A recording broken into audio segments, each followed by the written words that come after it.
welcome back to the run across Europe on what is probably the hottest day of the year so far. It is an absolute scorcher. I think it's 32 degrees right now.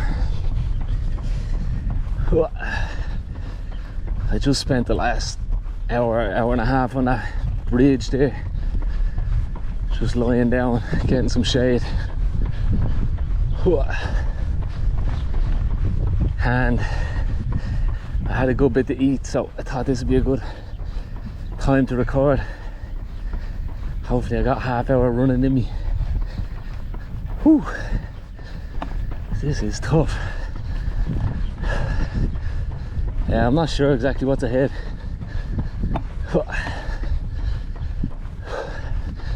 I think there's a very, very small town here, and then we might end up on some psychopaths.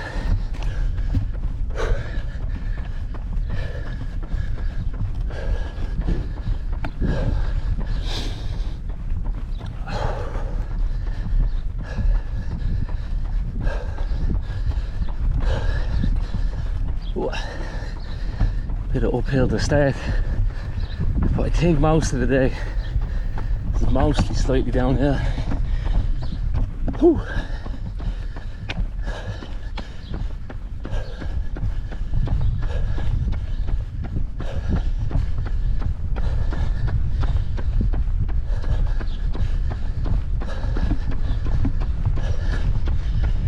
The sun hat is out. Haven't used this in a while, but it is necessary today.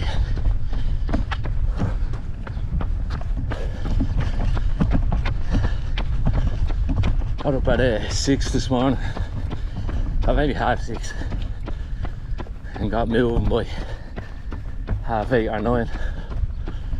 So I got about 20 kilometers done already. Not as much as I wanted. It is currently like 3 o'clock.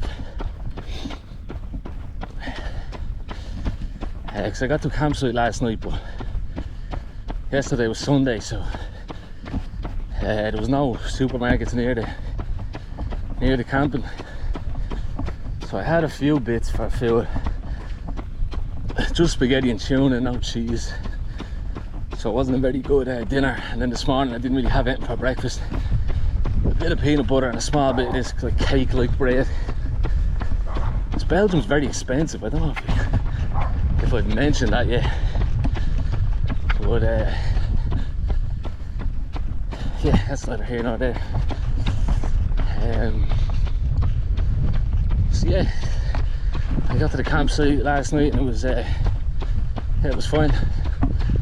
Grand little spot. Just chilling out, and this guy comes over. I pretty much just got there. He comes over with a 2-litre bottle of water, and he's like, for you, you know, doesn't speak very much English, and he's like, this for you, you know. And I was a bit confused. I was like, thanks, but there's a water tap right there, you know, like, I'm alright.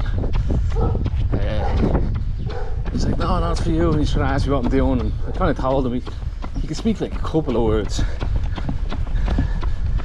Like if most French speaking people can't speak any, he could speak like 5% more. Like, I don't know exactly how to gauge it, but he had a couple of words.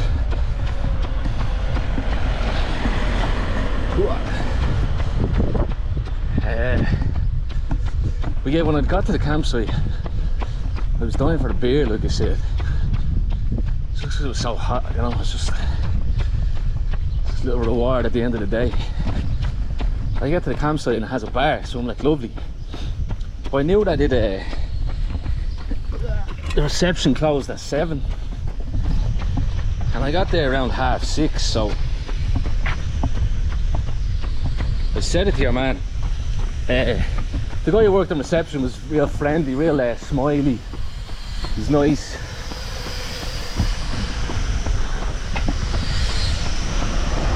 He didn't speak any English, but he was like trying to ask me what I was doing.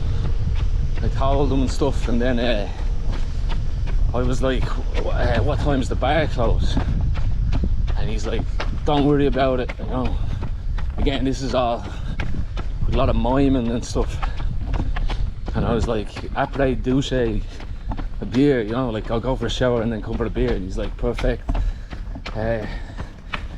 So I go for a shower, I come back and it's about 7:20 and the bar is closed and the reception's closed, and I was just like, oh come on. Like I would have just bought 2 or so, you know, and then have a little cooler bag. It would have done the job. So I was just, I wasn't really annoyed, I was just like frustrated, because I was like, at the end of the day, it's just a language issue really.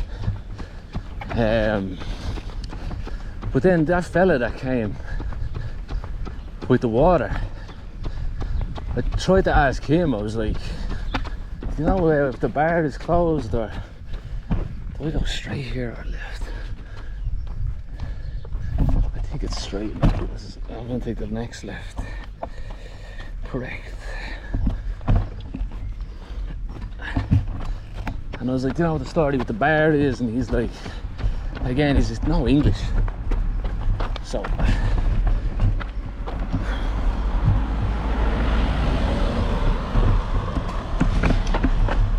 I don't know, yeah, he didn't really have an answer for me. But then he comes back with 2 cans of beer, and I was like, oh, you legend, you know. They were warm, so they weren't the nicest, and there was no fridge or anything, you know. So I was like, I was having my dinner when he came back though, so I was like, this will go all right with the dinner. And it did, it wasn't bad, even though like they were very warm.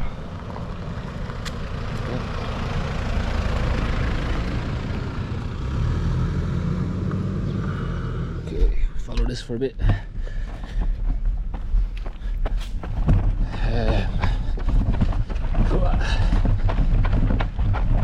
So yeah, I'm having that, and the man was funny. He just kept like shaking my hand, you know, just yeah, I don't know. I can't remember. I asked him his name. He told me. I told him mine, but I can't remember. Like Francois or something French. But then he comes back over later. I just cracked the second can, and he comes back over to tell me that the bar is open, you know. So I was like, ah, lovely. And I was like, I just cracked one of his cans, you know. But yeah, so I went up, and the guy from reception who told me that that the bar would be still open was there. So I was like, at least he was correct. It was just, they must have just closed it for a half hour or an hour, you know. I get there and there was a lot of, he's sitting with a lot of Dutch people having beers. So they started asking me what I was doing. I told them like we're in Istanbul and that. I don't know if they all knew each other, but it seemed like a big group that kind of knew each other. So I grabbed a beer off him, and then he's like, oh, do you want to sit? But at that stage it was just so late, I just didn't want to sit with a lot of people who already knew each other. Like, they weren't speaking English when I got there, you know. So you don't want to sit down and make them speak English essentially. Whoa, it's bumpy. But yeah, and your man on reception, when I asked him to do, you know, have a beer, he kept going, beer the family, beer the family. So they had a camping beer, like a beer that they made themselves, had the camping logo on it. So when I go to get a beer, he's like, beer the family, beer the... He was a real funny guy. He was so smiley and stuff. So I was like, yeah, sure. He gives me a 330ml bottle and goes, €4. I was like, €4 for the 330ml. But then it was 7.5%, which is, if you don't drink beer, that's like 50% more than normal. So I was like, at least that's something, you know. Not that I wanted strong beer, I actually prefer a lighter beer, alcohol with it. But that's just the Belgian way. It's like the Belgians love banging on about their beer, how it's famous and it's so great and stuff. It's not bad, but it's no better than any other beer I've had, except for it's just really strong percentage, you know, which it's not really what you want. Well, not what I want anyway, you know. But it was actually, it was a tasty beer. It was grand. But I was in the morning, I was just kind of feeling it. Because it's like a bottle of wine, the strength of it, you know. But just like the tiniest little headache. And just farts like you wouldn't believe. I don't want to turn anyone off this episode, but I wouldn't mention it if they went absolutely extraordinary. In the amount that I have. And I eat pretty much the same thing every night, you know. My tinned fish and my pasta. I was lacking the cheese last night, but it was crazy. I don't know, whatever. Because even when I poured it, he gave me a glass for it and brought it back to my tent. And no matter how slow I poured it out, it always ended up with a massive head. So I don't know if there's just a lot of gas in it or whatever. I don't know the science behind it, but yeah, it was crazy. And then yeah, this morning I didn't have much for breakfast. Like I said, just that peanut butter and the cake like bread. So yeah, first part of the call was just to get to a town, go to a supermarket, got an ass load of food, and yeah, we're stocked for a bit. Went to Philippville was the name of the town. Not much to see in it really, but just if anyone's wondering kind of whereabouts I am now, just gone a bit south of there. And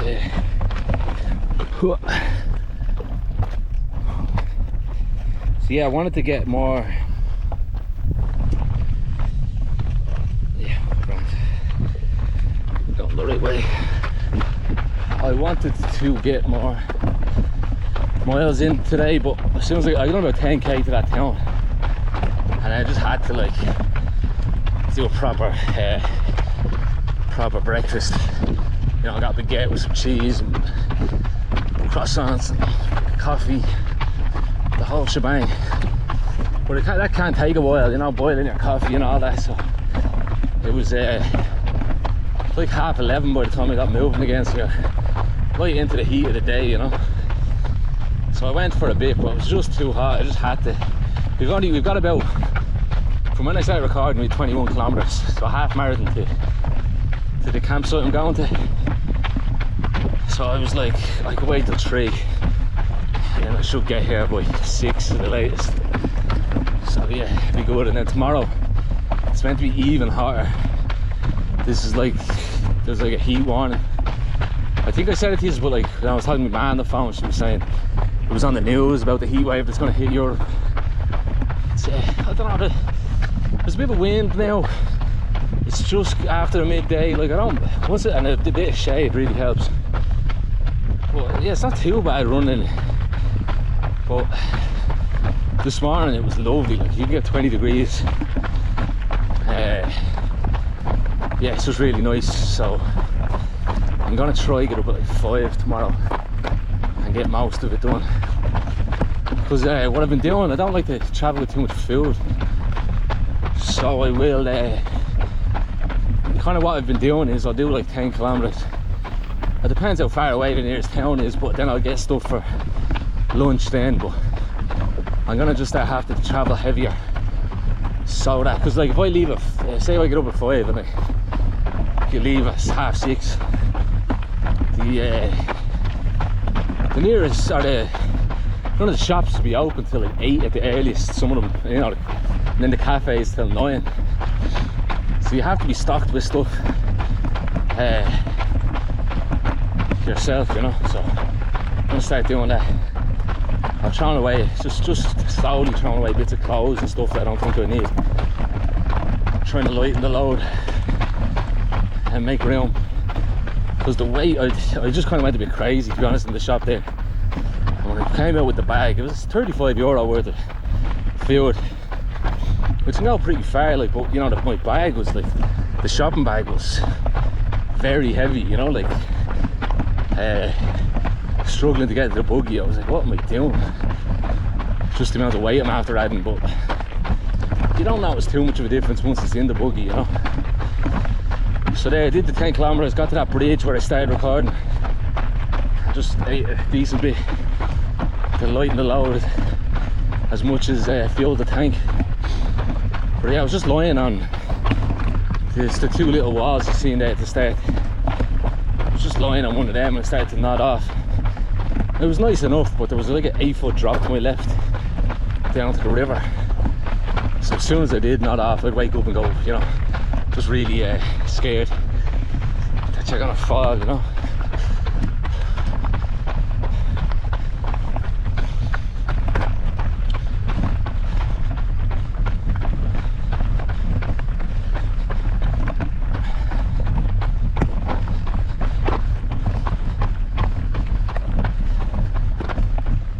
I'm starting to get slightly worried about the total length of this whole trip.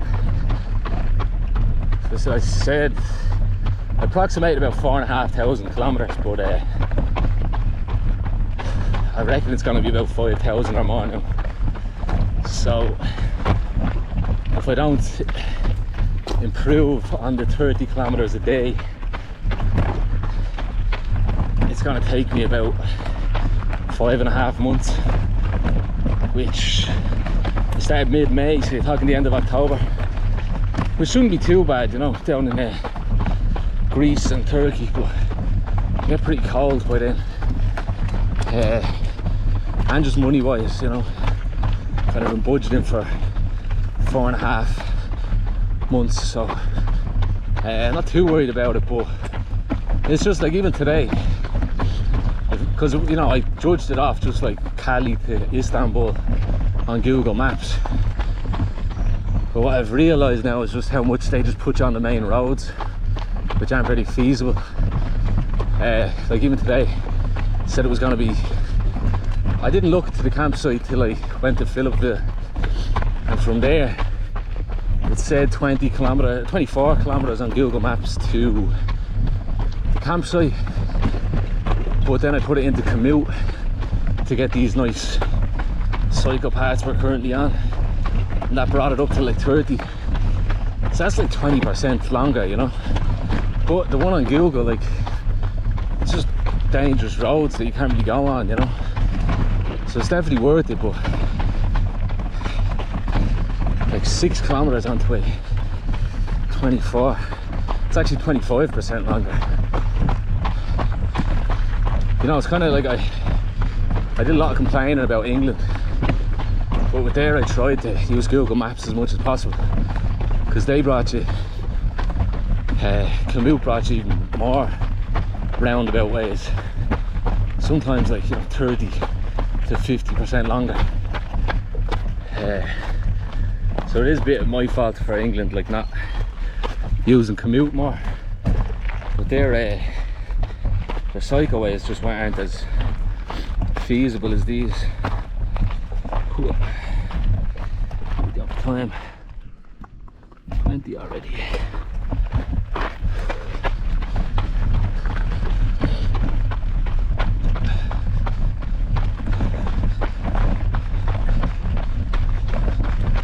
It's nice though, we started to hit some hills, but as I said yesterday, it brings nicer scenery. It's still not very picturesque, like I haven't taken many pictures here in Belgium, but we're starting to hit forest and stuff, so it's getting nice.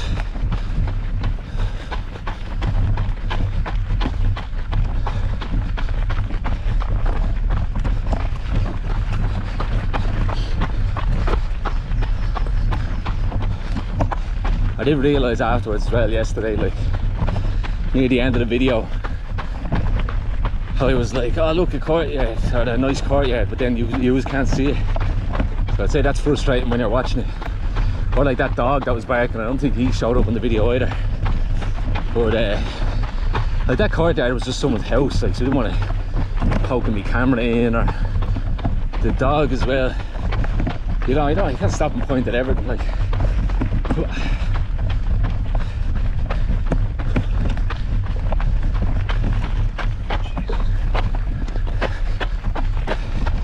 These definitely aren't as well maintained as France.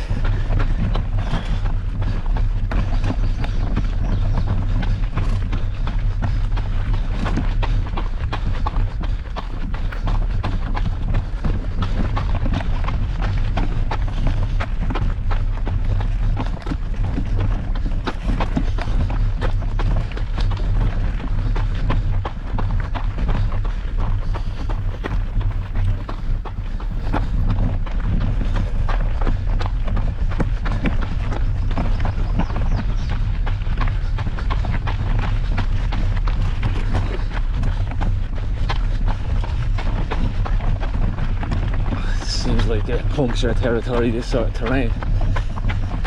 Hopefully not. I still got the one spare for the back wheel, 2 for the front. The front wheel hasn't gone yet. But yeah, I went by a cycle shop earlier and it was like 10 AM at least on a Monday morning and it was closed. So I don't know what the story was there. But I do know the story, it's still a French speaking part, so I probably took the Monday off.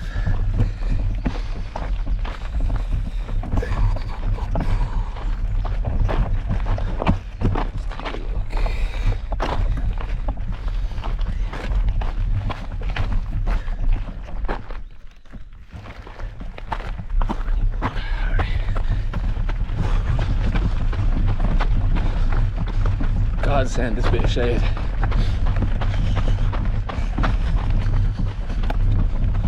Because yeah, I think it's meant to be like 3 days more of 30 plus degrees, and then I think it drops again, start raining. So I'll just try to manage it as much as we can, keep moving, get as many miles in as we can. And then if it drops, we can really go ham, as the Americans say. I have no idea what it means, but you know what I mean.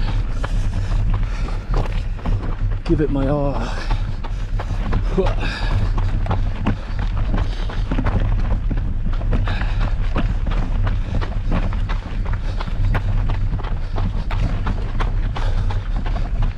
Yeah, I haven't been in too much hot weather for too long, but your body does start to acclimatise slowly. I think it takes like a few weeks or a few months, because it's something to do with the blood, I remember hearing, and it gets more efficient. I don't know what, you know what I mean, changes about it. Is it the plasma, is it the blood cells, is it X, Y or Z? But something in that slowly adapts. Just makes you better at getting used to the heat. So in theory it should only get easier.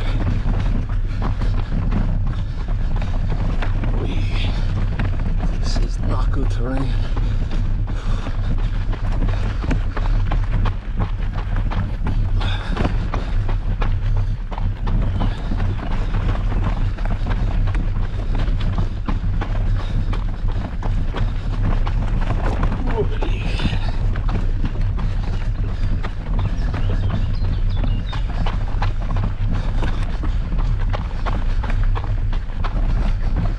Saying that it was a very tough day yesterday. I think I done 36 or 37. It was all said and done, but it was definitely a harder day than the 50k days I've done before.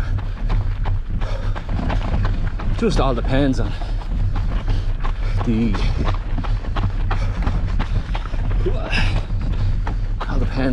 elevation gain, the heat, what the roads are like, you know.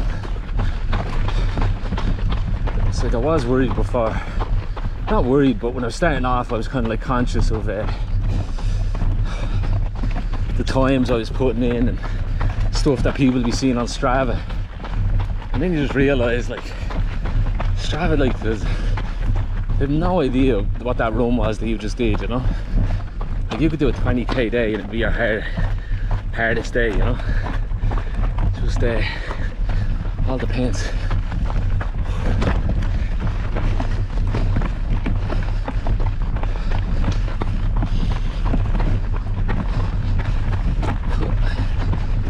Like this, you could do 10 kilometers, but it's this sort of rocky, you know, I'm bobbing and weaving here trying to miss the worst of it. I probably should be walking this, to be honest, but you know, but then if you have a section like this with this elevation and it's nice and paved road,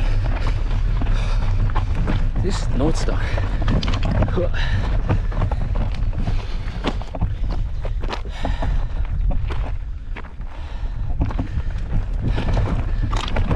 This is it's hard to tell what you should do.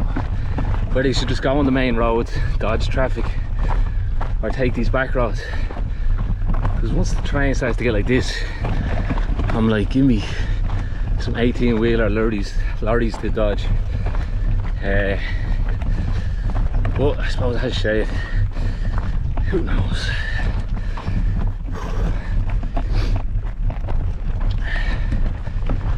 Yeah, I got onto my mate Sander I was talking about. So he's saying he's still busy. He has like doctor's appointments and stuff today. And he's like, I'm pretty far away from him now. But he's saying he's going down to Munich, or not Munich, to Bavaria, South Germany, and he'll be there for like a month. So I should make it to South Germany by then. I'm not sure exactly where, but he said he might see me on the drive down, or if not, if I go by wherever he is. He's like, there's a bed there to stay in, and he'll look after me for a day or two, which would be lovely. So yeah, we'll see what the story is.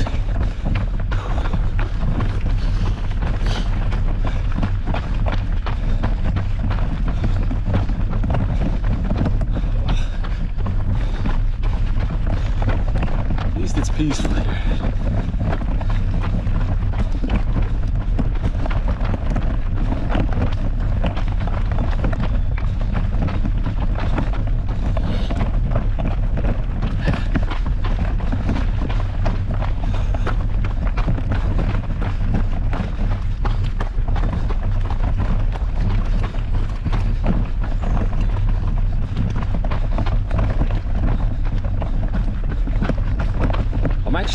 The campsite I'm staying in is actually in France tonight, because I'm straddling the border kind of, and there's a bit of France that just pokes its head into Belgium here. So it just happened to be a campsite. You know, normally I just look for one that's about 40 kilometers away. This one seems nice and cheap, so yeah, so why not? I didn't look exactly how wide the stretch is, but it's like a 10-kilometer bit that just pokes its head in, you know.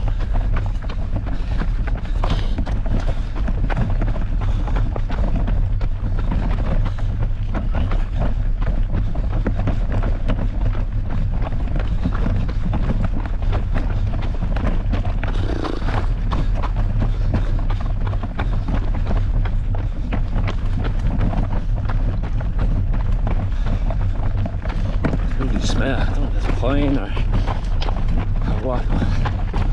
Just the fresh forest.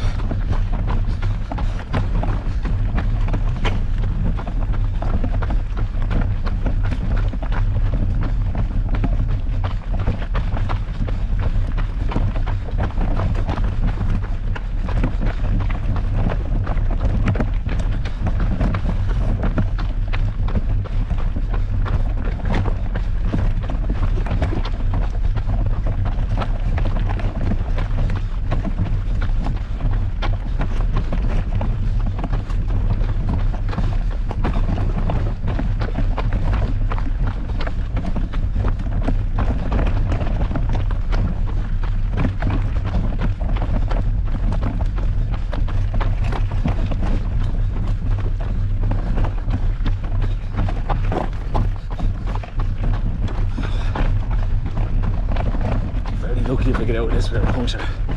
I know I said already, but I don't know if you are picking up just how sharp these stones are.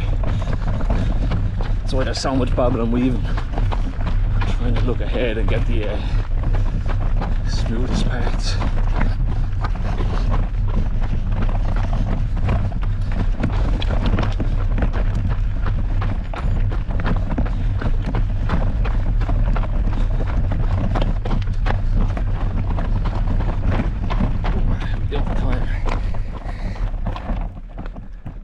Look at that, right on 30. This is the instinct at this stage. Yeah, okay, I'm gonna have to end it there. If you're enjoying it, as always, I apologise. I can only do the episodes for so long. Yeah, what have we got? 13 kilometres in. 29, I think. like 16 more to go. Not too bad. And yeah, it's 20 past 3, so if this shade keeps up, I should just be able to keep motoring along until we get there. And yeah, what is this? I've seen a few of these, but I haven't actually stopped and absorbed them.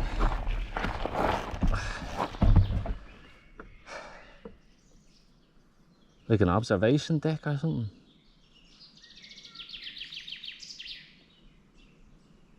I've literally no idea. Leave us a comment, let me know what you think it is.